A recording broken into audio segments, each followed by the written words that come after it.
This is my F1 2024 driver and constructors position. Start with the drivers. 21st, yes, 21st, Logan Sargent. Now, before you start commenting about there's only 20 drivers on the grid, you want to bear with me for this.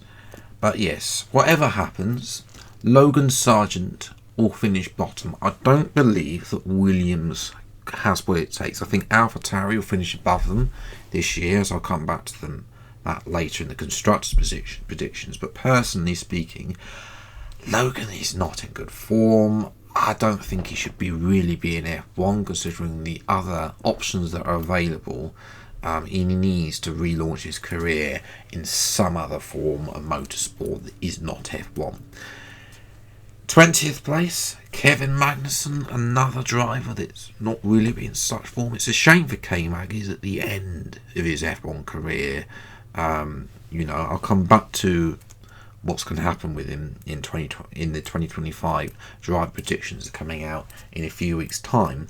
But yes, K-Mag obviously had a few P10s here and there, but qualifying performances were poor in 2023, and I'm expecting that to continue in 2024, especially with the car it is.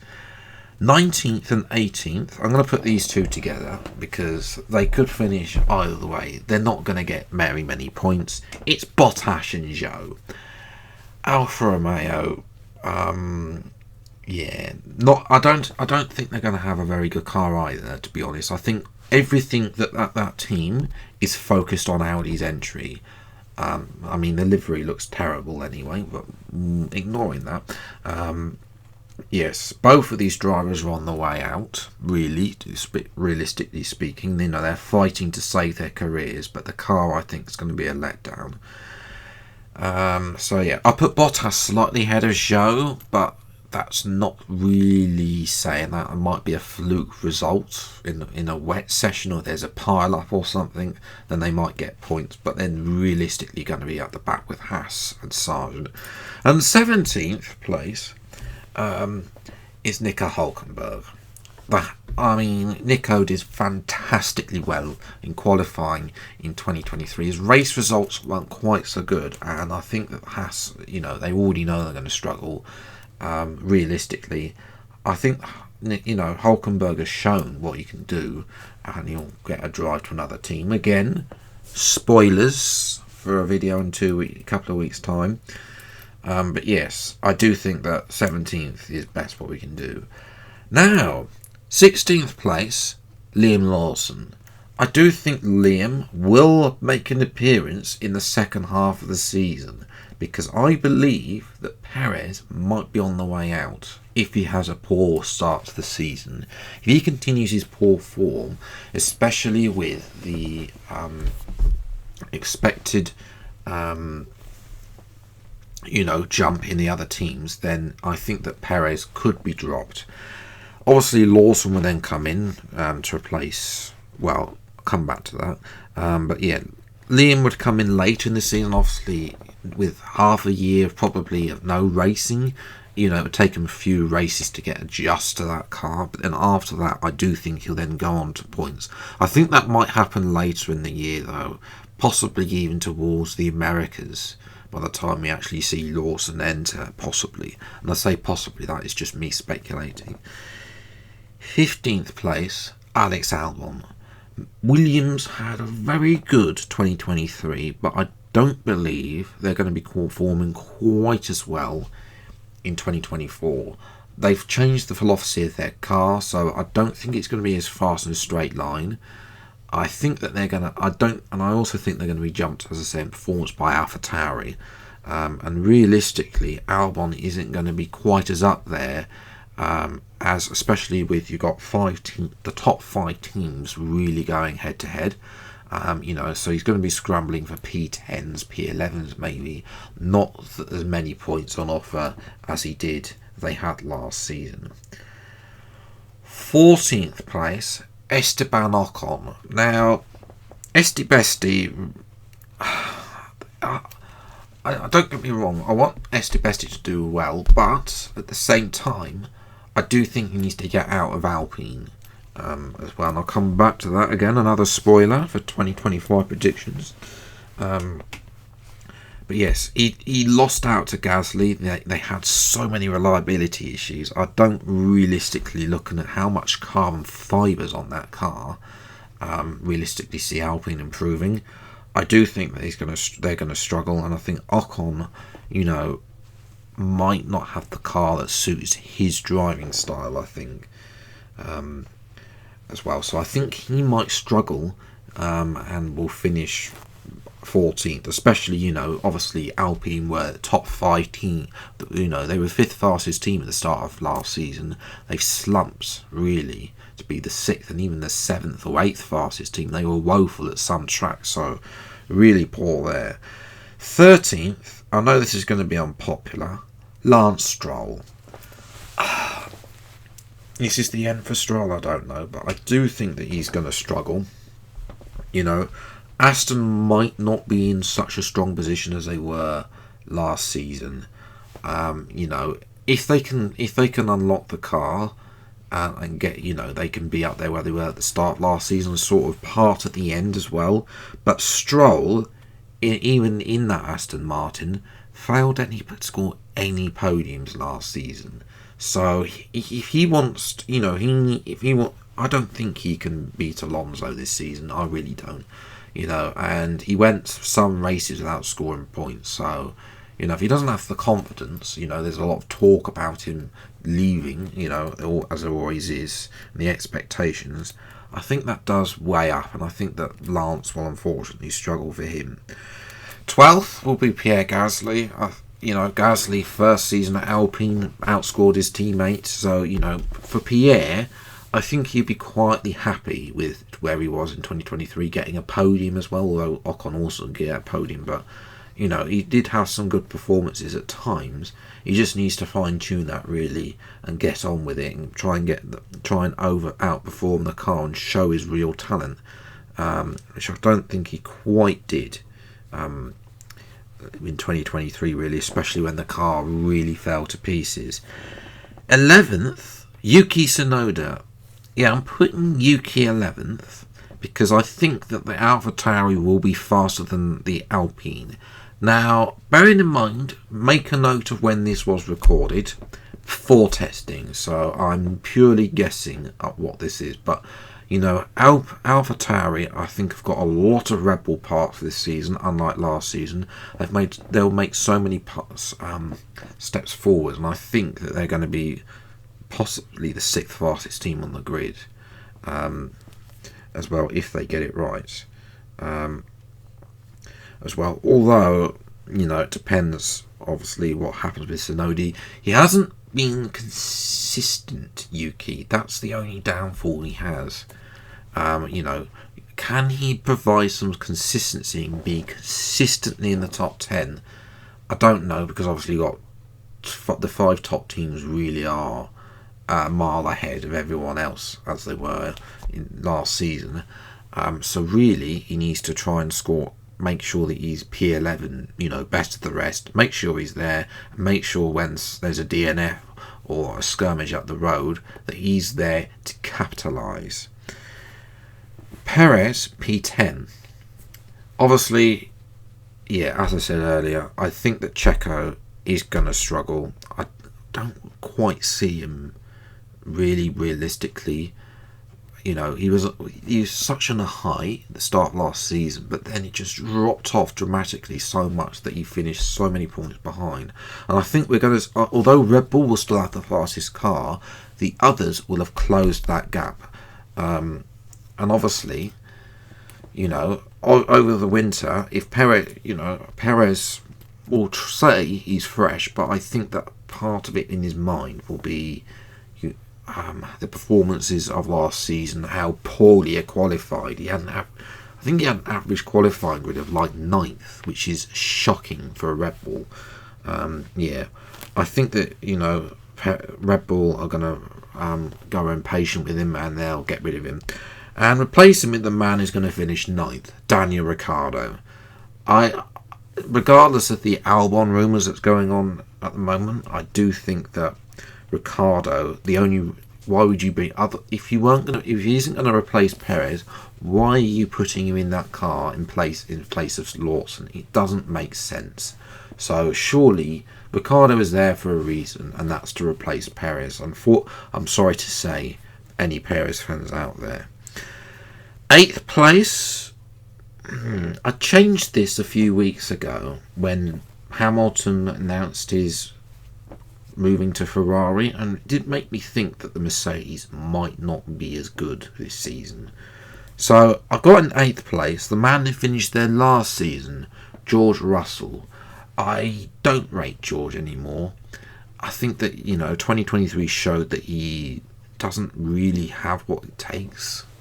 I think that if obviously Lewis 2022 was a real shock to the system for Lewis, being the offset of 2021.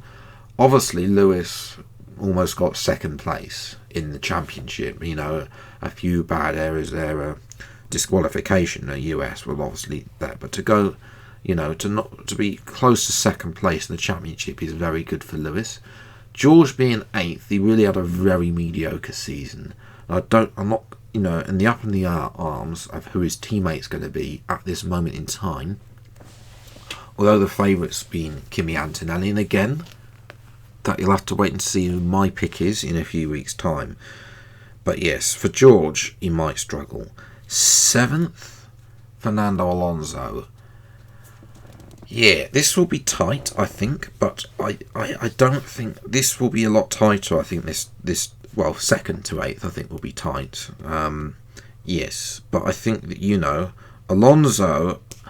Although I'd love to see him be up there and fighting for wins in the Aston Martin, I don't quite see it happening. Aston are in I think a transition phase. I think part of their mind is on for Honda, just like with Sauber and Audi. So obviously, they're not really looking. Although they're looking to improve on where they were a few seasons ago. They've made that step forward in 2023. They're now trying to. I think that they've developed a few things for the car, but it's not revolutionary. And I don't, and I'm thinking that the two teams are definitely going to finish above them, Mercedes and Aston Martin, in the championship, or might have slightly more. 6th, which is why 6th place, Sir Lewis Hamilton. A drop from 3rd, but I think that if the Mercedes is not going to perform as his departure suggests possibly, then realistically Mercedes could potentially struggle. It's a new car, so they don't actually know the on-track performance and realistically compared to everyone else until they get to Bahrain, and then realistically they won't really find out until all the sandbags off in qualifying on the 1st of March. So yes, we've got a few weeks to wait to see what the true performance of that is, but yeah, I've got Lewis in 6th, and that leads me on to the two teams that are going to probably be fighting for podiums the most. I'm not necessarily ruling out Mercedes and Aston Martin for getting podiums, but I don't think they're going to be able to do it consistently, unlike these two teams. In 5th place, Oscar Piastri. I think Oscar will improve. His target is to be a lot closer to Lando this season. His 2nd season of Formula 1. He needs to be as close as possible to Lando. I think he was there or thereabouts anyway in terms of qualifying pace. There was 1 or 2 events where he was not there, but in the race pace he lacked a little bit, and I think that's where Oscar needs to focus on for 2024. 4th place, Carlos Sainz. Yeah, one mind on the as soon. I think Sainz will start to deliver once he's managed to find a driver next season. Once he's settled, I think Sainz will deliver. But at this moment in time, it's up in the air on where he's going. Until he actually decides where he's going, I think one mind will be partly on that. And I think that he might have a little bit of a poor start to the season. He tends to have a poor start to the season anyway, and then starts picking through. So, yeah, that's where I'm going with that. 3rd, Lando Norris. Can he actually finally get that race win? It'd be so nice to see McLaren and Norris on the top step of the podium. Whether he can or not, I don't know, but I do think he was consistent enough for the majority of the season, getting lots of podiums, and if you can continue that consistency, if the car is there, which suggests based on the end of last year, suggests it should be, then there's no reason why Norris can't fight for third place as well. But I'm basing the fact that Ferrari managed to get a load of pole positions. And I think that they've worked on their race pace, because second place will be Charles Leclerc. Leclerc will be, this is his last season before Lewis comes along. He will be keen to show Ferrari that he is the future, the one they should be focusing on, and not the 7-time world champion that is sat next to him. And that, of course, means that Max Verstappen, in my view, will be a quadruple world champion, as the thumbnail suggests. I do really think that Max, it will be closer, don't get me wrong. I don't think he's going to win as many races as he will do, and we hopefully should see Ferrari win some races, more than just the one. And maybe even McLaren, hopefully, as well. And possibly a Mercedes or Aston Martin if their car is actually up to it, but yes, Verstappen will win the majority of the 24 rounds. He'll be favourite at the beginning anyway, I think, and then obviously the teams might catch up, but then obviously Red Bulls don't have that. There's no doubt of any restrictions or whatsoever with upgrades for Red Bulls, so as long as they're in the budget cap. Now I'm just going to quickly reel off the constructors. 10th, Haas, a dreadful car, expected to be last. Gene Haas will probably walk away and sell the team at the end of the season anyway. 9th, Alfa Romeo, again a team that's been very mediocre form as well. Both of their drivers looking over their shoulders. 8th place will be Williams. Majority of those points were picked up by Alex Albon. Now 7th and 6th is interesting, because I put AlphaTauri 7th. And I purely think, based that's on AlphaTauri and Alpine, could be close at points. Although I do think that majority at the start of the season, AlphaTauri have that edge on Alpine. But, we don't really know. Obviously Alpine will having two drivers. It depends how quickly Lawson gets up to speed. And also depends on that position where they get rid of Perez and promote Ricciardo into the car. Alpine in 6th.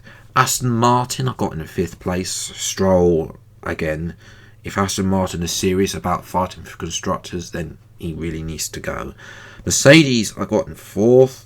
McLaren in 3rd. Ferrari 2nd. And despite having a lackluster teammate, I think Verstappen should have enough by himself.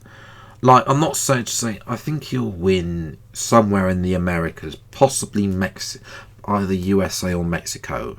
So it'll be later than this season. There'll be a few more, as I said, a few more race wins. But he will win the majority of the wins. I'm expecting at least half to go to him.